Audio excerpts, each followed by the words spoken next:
So you know I'm always doing something, and this time I am making yogurt. I have perfected butter, and now I have perfected yogurt.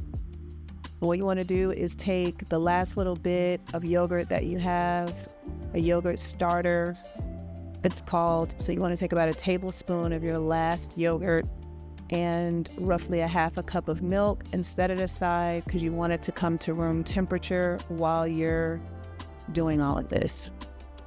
Then you want to bring your milk to just under boil, which is about 180 degrees. If you don't have a thermometer, you could just watch for tiny bubbles or some foaming, and you want to stir this the whole entire time so that your milk does not burn. Sometimes my milk still sticks to this cast iron pot, but it does not change the flavor at all. You just don't want to boil the milk. Now, while you're doing this, you also want to put together an ice bath. I just do mine in the kitchen sink so that it can accommodate the size of my pot. But you want to sit it in that ice bath because you're gonna have to bring the temperature down to get your process going.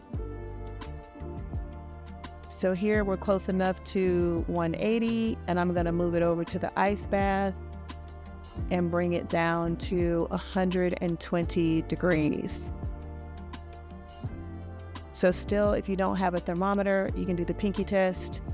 You can hold your pinky in there for roughly 10 seconds. You're golden, and then remove it from the ice bath. And this is where you're gonna add your starter of the milk and yogurt. So stir that all in. Cover your pot with the lid and then wrap it in a towel or blanket. The goal is to keep the yogurt undisturbed in a dark, relatively warm place. Now, I also preheat my oven to 350, and then of course you turn it off, but that's going to help to trap some ambient heat, which is going to move the fermentation process along. Please do not forget to turn off your oven if you do this method. And so then 24 hours later, you've got yogurt. Now at this point, it's yogurt, the whey is still there, so it's gonna be a thinner consistency if you stir this, which is probably good for Mediterranean dishes if you wanna take a little to the side. But for Greek yogurt, we're going to strain the whey off.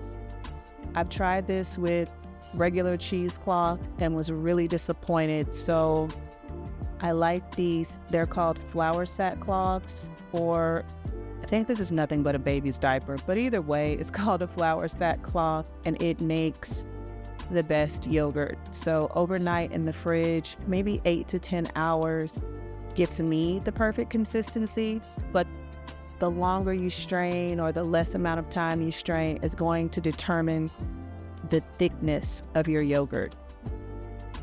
So once I get everything in here, I cover it with saran wrap to keep the cloth from sinking down into the yogurt. And then I pop it in the fridge and just let it separate.